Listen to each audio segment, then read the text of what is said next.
بسم اللہ الرحمن الرحیم۔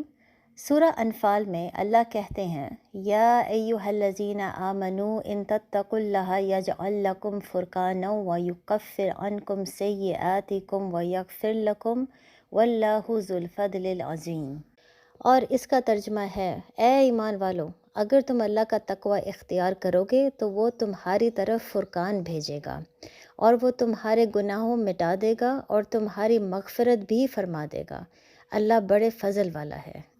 اب فرقان کا جو تصور اللہ نے قرآن میں کیا ہے وہ بہت ہی خوبصورت ہے، اور اس کو سمجھنے کے بعد انسان کو اللہ سے واقعی محبت ہو جاتی ہے۔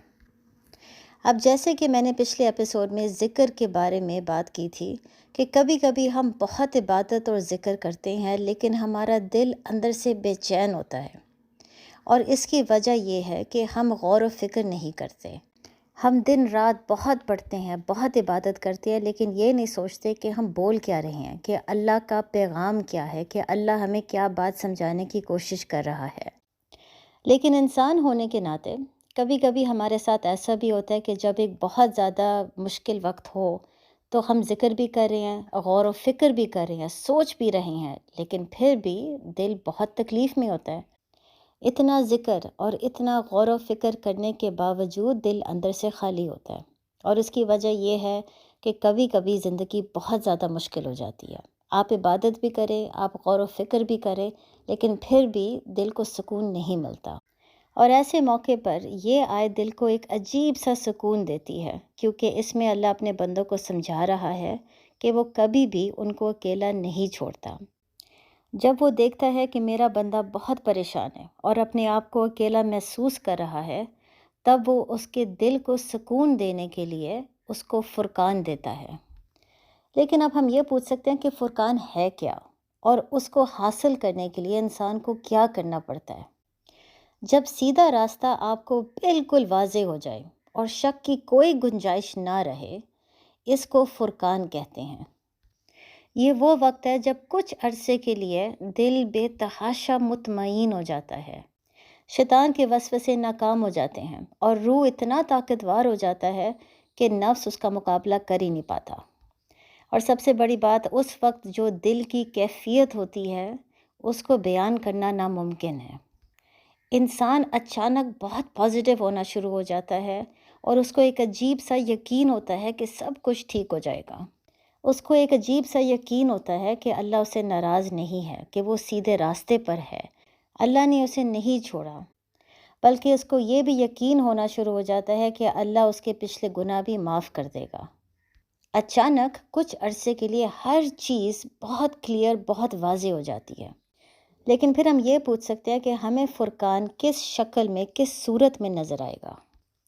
یاد رکھے، فرقان آپ کی زندگی میں وہ چھوٹا سا معجزہ ہے جو آپ کے سمجھ سے باہر ہے۔ یہاں پر معجزہ کا مطلب بنی اسرائیل والا معجزہ نہیں ہے جس میں اللہ نے سمندر کے 2 حصے کر دیے تھے، بلکہ یہ ایک چھوٹا سا معجزہ ہے جو صرف آپ کی زندگی میں آپ کے ساتھ ہوتا ہے، جس کی وجہ سے آپ کا دل اچانک نرم پڑ جاتا ہے۔ مثلاً ہو سکتا ہے آپ کہیں جا رہے ہو اور اچانک کوئی بندہ آپ کے پاس آ کر کوئی ایسی بات کرتا ہے، کوئی ایسے لفظ بولتا ہے جو آپ کا دل سننا چاہتا تھا، اور پھر اس وقت آپ حیران ہو جاتے ہیں یہ سوچ کے کہ اس بندے کو کیسے پتہ تھا کہ میں بہت مشکل میں ہوں۔ یہ بھی ہو سکتا ہے کہ آپ اچانک کوئی کتاب کھولیں اور آپ کوئی ایسی چیز پڑھیں جو آپ کے سوال کا جواب ہو، یا آپ اچانک قرآن کھولیں اور آپ کوئی ایسی آیت پڑھیں جس میں وہی چیز لکھی ہو جو آپ کا دل سننا چاہتا تھا۔ ان تمام چیزوں کو فرقان کہتے ہیں، اور یہ اللہ کا اپنے بندوں سے بات کرنے کا خاص انداز ہے، جس سے انسان کو سمجھ آ جاتی ہے کہ وہ اکیلا نہیں ہے، اللہ ہمیشہ اس کے ساتھ ہے۔ اور آخر میں ہم یہ سوال پوچھ سکتے ہیں کہ یہ فرقان کو حاصل کرنے کے لیے ہم نے کرنا کیا ہے؟ اور اس کا جواب اللہ نے اس آیت میں ہمیں سمجھا دیا ہے۔ تقوی بہت ضروری ہے۔ تقوی کا مطلب یہ ہے کہ آپ کو اس چیز کا احساس ہونا چاہیے ہمیشہ کہ اللہ آپ کو دیکھ رہا ہے۔ آپ کے اندر ایک خوف بھی ہونا چاہیے کہ میں نے اللہ کو جواب دینا ہے، اس لیے میں حرام چیزوں سے دور ہی رہوں۔ لیکن ساتھ آپ کے دل میں اللہ کی اتنی محبت ہونی چاہیے کہ آپ کا دل چاہے کہ میں اچھے اعمال کروں، میں اچھے کام کروں، میں جہاد کروں اللہ کے لیے، تاکہ میں اللہ کو راضی کر لوں۔ اور پھر اس وقت جب اللہ دیکھتا ہے کہ میرا ایک بندہ ہے جو بہت اچھے اعمال کرنے کی کوشش کر رہا ہے، صبر بھی دکھا رہا ہے اور حرام سے دور رہنے کی کوشش کر رہا ہے، حالانکہ اس کی زندگی بہت مشکل ہے اور شیطان کے وسوسے بہت زیادہ ہیں، تب اللہ اس کو فرقان بھیجتا ہے۔ تب اس کا دل جو دنیا سے اور شیطان کے وسوسوں سے لڑ لڑ کے تھک جاتا ہے لیکن اللہ کو نہیں چھوڑتا، اس وقت اس کے دل کو عجیب سا سکون ملتا ہے، کیونکہ اللہ فرقان بھیج کر اس کو سمجھانے کی کوشش کر رہا ہے کہ وہ اکیلا نہیں ہے، اللہ اس کے ساتھ کھڑے ہوئے ہیں۔ اس لیے اب ہم میں سے ہر انسان اپنی زندگی کا جائزہ لیں، اپنی زندگی میں جو آپ کے اوپر مشکل وقت آ چکے ہیں اس کے بارے میں سوچیں اور اپنا فرقان ڈھونڈنے کی کوشش کریں۔ یقیناً اللہ نے آپ کو فرقان بھیجا ہوگا، اور اس وقت ذرا یاد کریں کہ آپ کے دل کی کیفیت کیا تھی۔ تو اس لیے اپنے آپ کو سمجھائیں کہ جتنی مرضی آپ کی زندگی آگے بھی مشکل ہو جائے، اللہ ہمیشہ آپ کے ساتھ کھڑا ہے، اللہ آپ کو ہمیشہ فرقان بھیجتا رہے گا۔ آپ کا کام صرف یہ ہے کہ تقوی اختیار کریں، اللہ کو مت چھوڑیں۔ السلام علیکم۔